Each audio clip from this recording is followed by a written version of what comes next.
intuitives. Yes, yet again, if you see me in a collared purple shirt, I am indeed on my way to work again, as I usually am when I make these videos, because that's when I have the time to sit down and do it most days. Uh, Hi, new subscribers. Thank you, and thank you to all subscribing, helping me get through that first milestone of 1,000 subscribers. So maybe, just maybe, a nobody like me will get, a little bit of help from the algorithm as they promote big corporate channels, as they have since Adpocalypse a few years ago. So, topic that's come up in the comments, and I've been meaning to address it, especially those that have commented, those that are active on INFJ forums on Facebook or Reddit or whatever, is how do you spot a fake INFJ among us? Because let's be honest, they're out there, and they can be for many different reasons.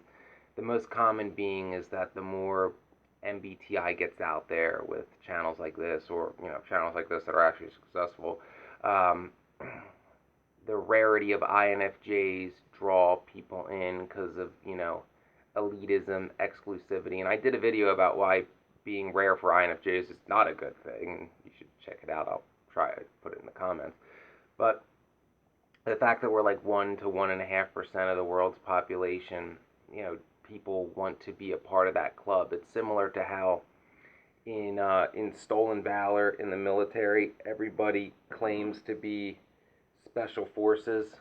Usually, that's everybody's either a Green Beret or a Navy SEAL or Marine Recon.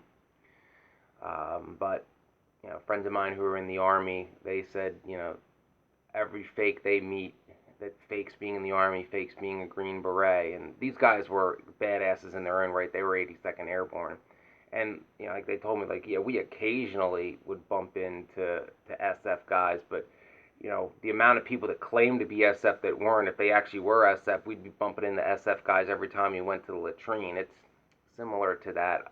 People want to be a part of that, quote, elite unit. But, not, and in the case of your personality type, it's debatable whether you're born with it or you develop it at a young age, but it's not something you can change in your 20s. So I wanted to give 6 common traits that you can probably spot among people faking to be INFJs.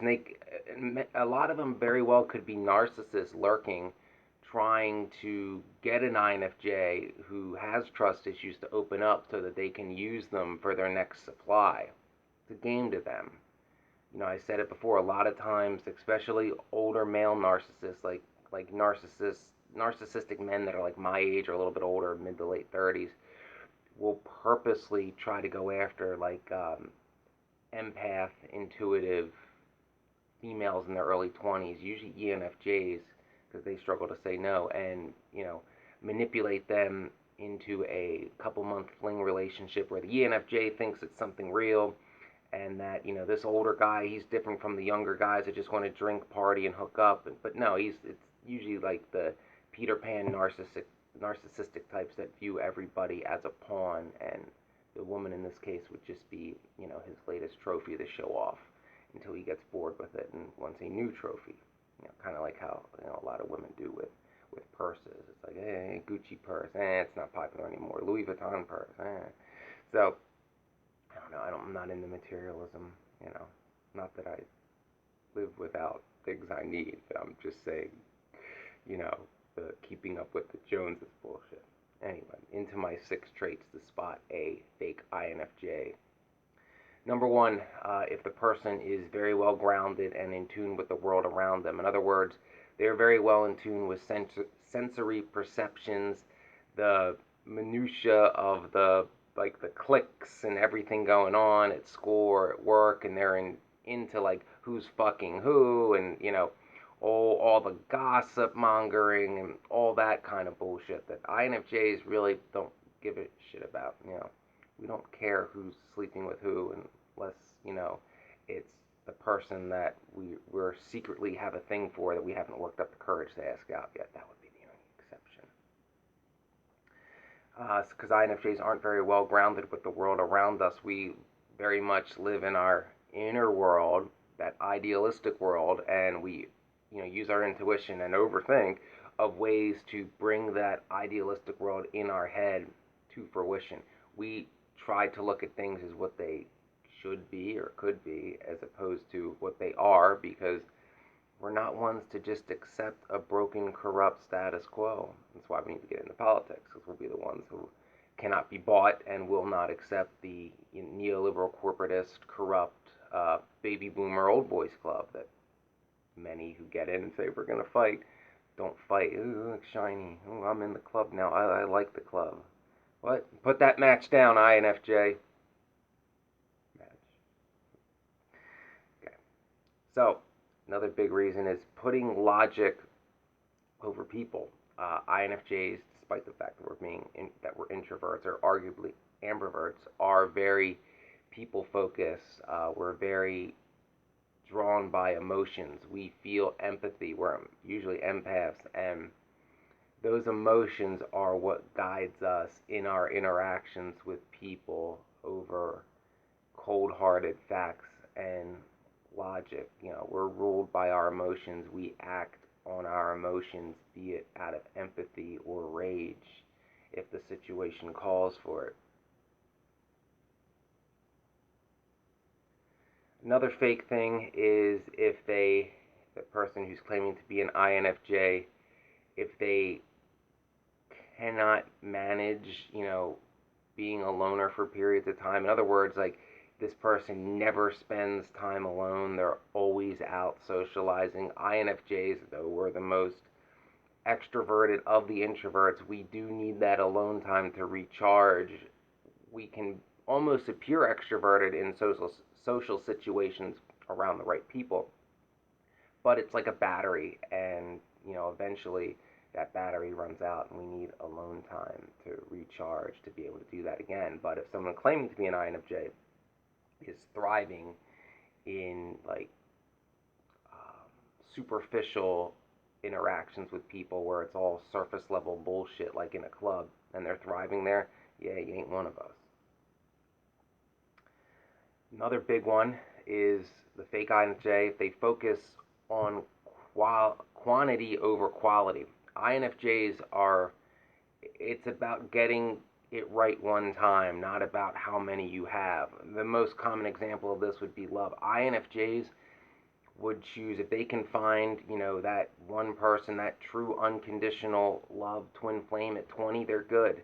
They don't care. People can say, oh, that's the only girl you've been with. Oh, we don't care. We'll take that any day over, 50 hookups with some superficial, narcissistic, materialistic girl that looks like a model. In everything we do, it's quality over quantity. That's just how we think, and if someone's not like that, they're certainly not one of us. Another big one, INFJs, being idealists, we're also very future focused, and we also, we project a lot into the future about what could be, what we could bring to fruition. We're always playing the long game into what can go down the road. Like, when I got hired by the Arlington County Fire Department in 2000, I was already thinking, okay, well, once I'm out of the academy, I'm going to start taking graduate classes in fire science, because I need to be, the most standout candidate in 5 years when I can sit for the lieutenant's exam. That kind of stuff. We're always thinking towards the future. We're not shoot from the hip, live in the moment type people, and people that aren't INFJs. And perhaps the biggest one is faking creativity. INFJs always have a creative outlet to express their emotions, because we're not the best at really expressing our emotions, except for maybe in one-on-one conversations with people who really know us, who we really trust.